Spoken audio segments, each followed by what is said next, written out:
শাকিব খান কিভাবে মেগাস্টার হয়েছেন? শাকিব খান তার ভক্তদেরকে কতটুকু ভালোবাসেন? আজকে শাকিব খানের জন্মদিন। এই জন্মদিন নিয়ে জ্যোতির্ময় কুণ্ডুর চিন্তাভাবনাই বা আসলে কি?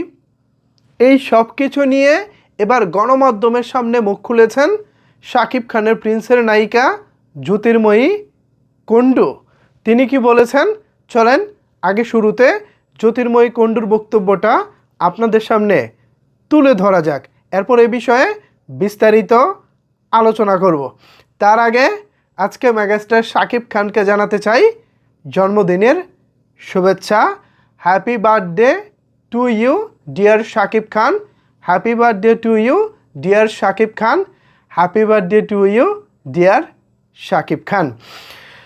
আশা করি আগামী দিনগুলো খুব ভালো কাটবে এবং আমরা যারা আপনার ভক্ত শুভাকাঙ্ক্ষী আছি আমাদেরকে আপনি পূর্বের ন্যায় আরও ভালো ভালো কাজ উপহার দিবেন সেই প্রত্যাশা রাখছি।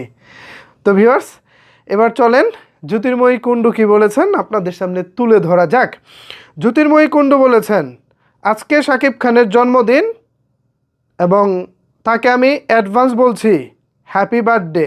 খুব ভালো থেকো এবং ভালো সিনেমা তৈরি করতে আমি শাকিব খানের যে পাগলামিটা দেখেছি সেটে, মানে প্রিন্স সিনেমার শুটিংয়ে সামনে থেকে যেভাবে দেখেছি যে একটা কাজ হচ্ছে না, এটা এভাবে করতে হবে। মানে জ্যোতির্ময়ী কুণ্ডু শাকিব খানকে সামনে থেকে দেখতেছেন একটা কাজ ঠিকভাবে হচ্ছে না, কিন্তু কিভাবে করতে হবে এটা শাকিব খান বলে দিচ্ছেন, এটা এভাবে করতে হবে। উনি একটা ভালো সিনেমার জন্য ওনার ফ্যানদের জন্য যেভাবে ডেডিকেশন দেখান, শাকিব খান তার ভক্তদের জন্য একটি ভালো সিনেমার জন্য যেভাবে ডেডিকেশন দেখান তা সত্যি মানে অবিশ্বাস্য।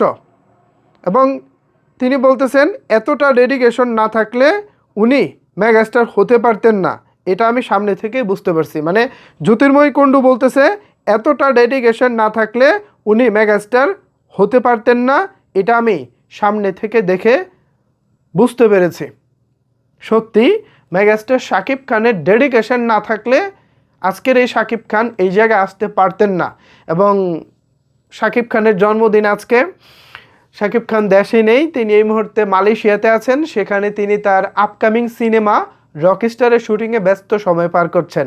সো সব কিছু মিলিয়ে আজকের এই দিনটি ভক্তরা হয়তো বা নানাভাবে উদযাপন করবেন। এবং শাকিব খান কী কারণে মেগাস্টার, তিনি একটি সিনেমাকে কিভাবে হেল্প করেন, এই সব বিষয়বস্তু নিয়ে জ্যোতির্ময়ী কুণ্ডু কথা বলেছেন। তার কথাগুলো আপনাদের কাছে কেমন লেগেছে, ওভারঅল এই বিষয়ের উপরে আপনাদের মতামত কি? এছাড়া আমার এই ভিডিওর মাধ্যমে নিচের কমেন্টস বক্সে চাইলে মেগাস্টার শাকিব খানকে আপনারা জন্মদিনের শুভেচ্ছাটাও জানাতে পারেন। তো আর কিছু বলার নেই, আবারও মেগাস্টার শাকিব খানকে জন্মদিনের শুভেচ্ছা জানিয়ে আপাতত এই ভিডিও এখানেই শেষ করছি। ভালো থাকবেন সবাই, দেখা হবে আবার নতুন কোনো ভিডিওতে।